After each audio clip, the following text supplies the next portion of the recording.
Hey everyone, welcome back to the channel. आज हम बात करने वाले हैं एक बहुत ही इम्पॉर्टेंट एनवायरमेंटल लॉ के बारे में, एनवायरमेंट प्रोटेक्शन एक्ट 1986।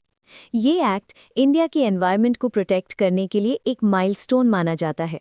तो चलो स्टेप बाय स्टेप समझते हैं। Background and need. सबसे पहले बात करते हैं इस एक्ट की ज़रूरत क्यों पड़ी। 1984 में भोपाल गैस ट्रेजेडी हुई थी, जिसमें यूनियन कार्बाइड फैक्ट्री से पॉइजनस गैस लीक हुई थी।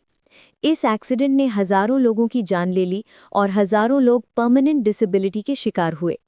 गवर्नमेंट को तब समझ आया कि इंडिया के पास कोई स्ट्रॉन्ग लीगल फ्रेमवर्क नहीं है जो एनवायरनमेंट और पब्लिक हेल्थ को प्रोटेक्ट कर सके। इसी रीजन से 1986 में पार्लियामेंट ने पास किया एनवायरमेंट प्रोटेक्शन एक्ट 1986, जिसे शॉर्ट में EPA 1986 भी कहते हैं।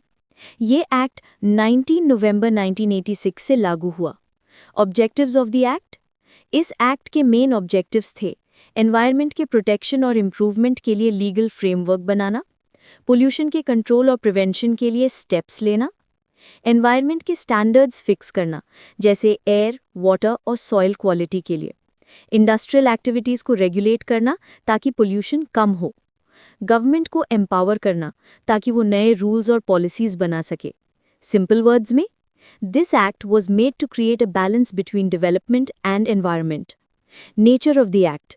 ये एक्ट एक अम्ब्रेला लेजिस्लेशन है, मतलब इसके अंडर एयर एक्ट 1981 और वाटर एक्ट 1974 जैसे लॉज को कंबाइन करके एक ओवरऑल प्रोटेक्शन सिस्टम क्रिएट किया गया। इसका पर्पस है एनवायरनमेंट के हर एस्पेक्ट को कवर करना। Powers of the central government. Environment protection act ने सेंट्रल गवर्नमेंट को बहुत वाइड पावर्स दिए हैं।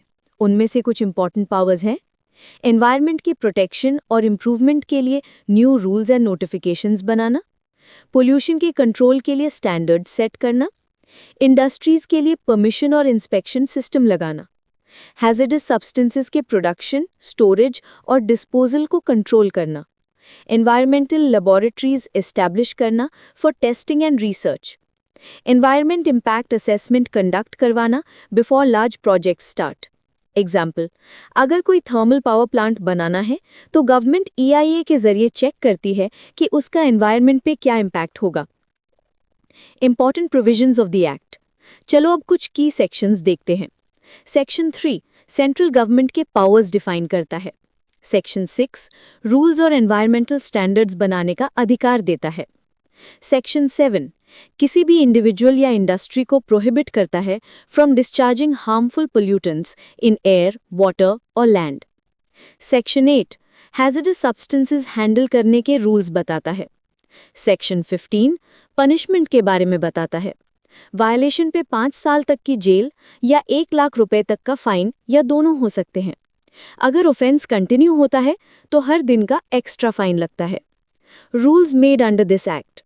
इस एक्ट के अंडर कई रूल्स बनाए गए हैं, जैसे environment protection rules 1986, hazardous waste and handling rules 1989, biomedical waste and handling rules 1998, e-waste management rules 2011, plastic waste management rules 2016। ये सभी रूल्स अलग अलग टाइप के पोल्यूशन और वेस्ट को कंट्रोल करने के लिए बनाए गए। Significance of the act. अब बात करते हैं इस एक्ट की इम्पोर्टेंस क्या है। ये इंडिया का फर्स्ट कॉम्प्रिहेंसिव एनवायरमेंटल लॉ है। इसने पोल्यूशन कंट्रोल बोर्ड्स को स्ट्रेंथन किया। इस एक्ट ने इंडस्ट्रीज को अकाउंटेबल बनाया फॉर पोल्यूशन। इसके जरिए पब्लिक अवेयरनेस बढ़ी अबाउट सस्टेनेबल डेवलपमेंट। ये एक्ट इंडिया के इंटरनेशनल कमिटमेंट्स जैसे स्टॉकहोम कॉन्फ्रेंस 1972 के ऑब्जेक्टिव्स को भी फुलफिल करता है।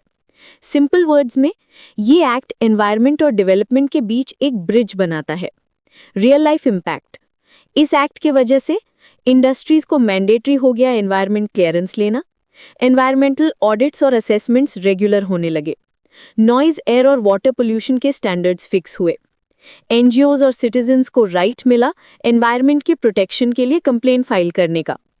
कंक्लूजन। तो दोस्तों, एनवायरनमेंट प्रोटेक्शन एक्ट 1986 एक ऐसा लॉ है जिसमें एनवायरनमेंट की प्रोटेक्शन के ऑलमोस्ट सभी एस्पेक्ट्स कवर किए गए हैं। इसने गवर्नमेंट, इंडस्ट्रीज और पब्लिक सबको रिस्पॉन्सिबल बनाया। आज के टाइम में जब पोल्यूशन और क्लाइमेट चेंज ग्लोबल इश्यूज बन चुके हैं, तो ये एक्ट और भी इम्पोर्टेंट हो गया है। तो ये था एनवायरनमेंट प्रोटेक्शन एक्ट 1986 का फुल डिटेल्ड एक्सप्लेनेशन। अगर आपको ये वीडियो पसंद आई हो तो प्लीज़ लाइक, शेयर और सब्सक्राइब ज़रूर करें। मिलते हैं नेक्स्ट इन्फॉर्मेटिव